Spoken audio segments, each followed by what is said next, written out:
Alright, what is going on, guys? Got another breakdown for UFC Vegas 70. This one's on the main card at heavyweight. We got Augusto Sakai taking on Dante Mays.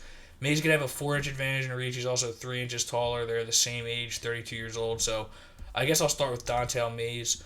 Coming off a loss to Hamdi Abdel Wahab that eventually got overturned. It was a PD issue for Abdel Wahab, I believe.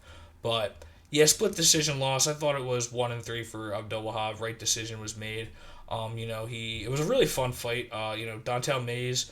There's a lot of things to like about his game. One of them is durability. He's shown that he can take a punch and stay in there. And he really got outworked bad in the first round. Was hurt for a minute, and Abdul Wahab was just teeing off. Ends up getting control on the ground. Eats some big ground and pound, but then fights a really good second round, landing some of his own offense. He goes to this flashy shit quite a bit.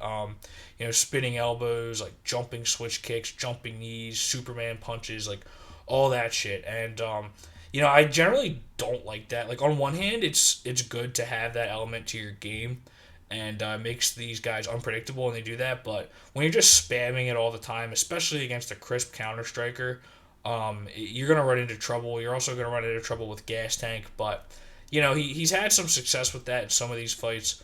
But like I said, there's levels to it, so it's not something I love. But when it works, it works. He landed a great jumping knee against Hamdi Abdel Wahab. A couple of nice Superman punches. He's done that in a lot of these fights. But he moves very well for heavyweight, and his gas tank seems to be good given how much he exerts himself out there. He has slowed down a couple of these fights, but again, given how much he pushes the pace and does these big movements, his gas tank seems to be good for heavyweight. So it's more good than bad. And he's shown some levels to his grappling game. This is a guy who's been developing on the fly when he's been with the promotion. I think he had like 8 amateur fights, but at least half of his pro fights have come with the UFC. So he's definitely adding layers to his game.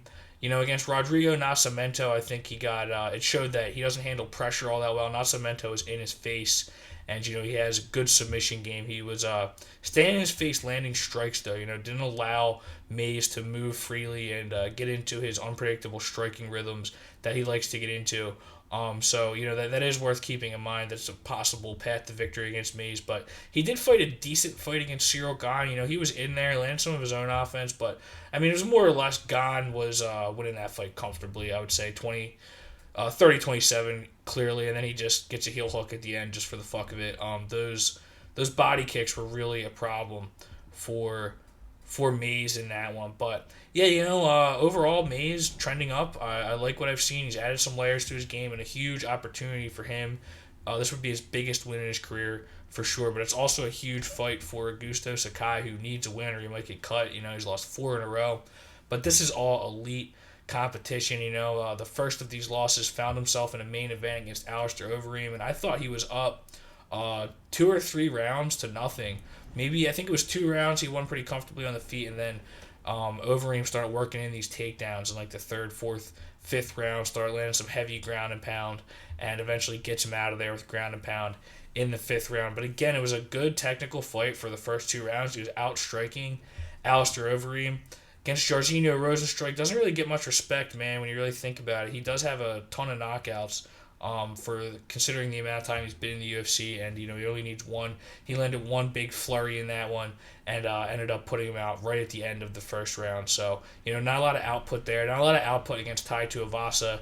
He got him when he was just on a run, and probably the worst performance we've seen from Augusto Sakai in this losing streak. Just didn't really show him anything. Gets put out pretty bad, and then against Sergey Spivak, really seems to have leveled up recently. He gets taken down multiple times, ground and pounded, but again, it's Sergey Spivak.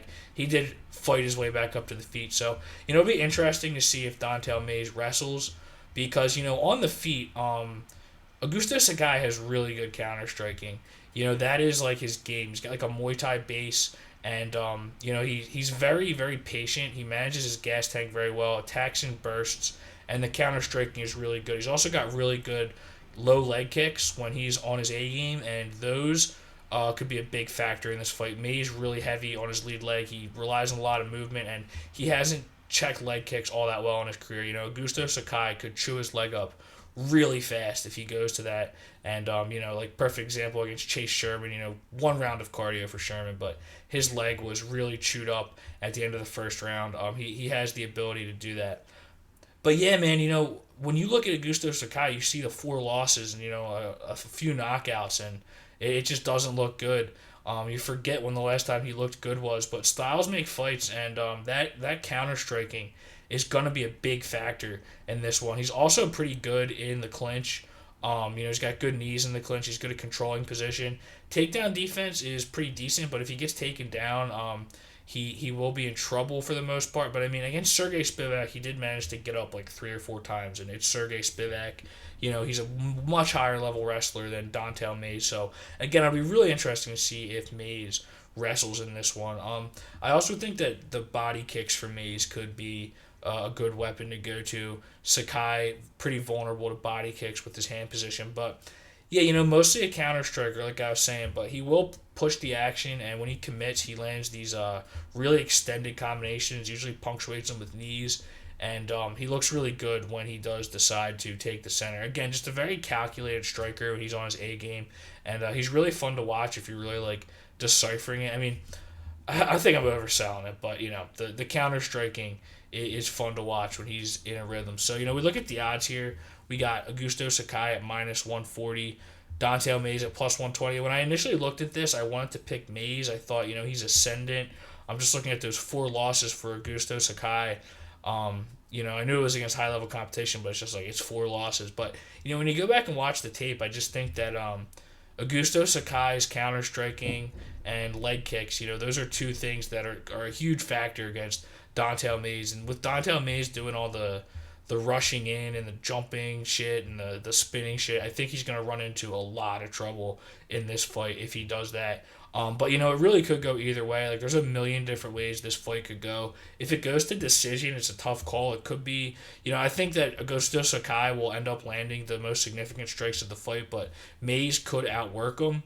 But I mean, yeah, at the end of the day, styles make fights, and I think that if you just put the puzzle together, I like the path to victory for Augusto Sakai here. But at the end of the day, you do got to watch 4 losses. You just never know if that's taking a lot out of them. But I'm just looking at the quality of opponents there. Very good. We've seen guys bounce back after like 4 losses against the top dogs. Most recently was Dan Ige. I mean, it's different divisions. Featherweight's much deeper, but you get the point. So thanks for watching, guys. Share, subscribe, and take it easy.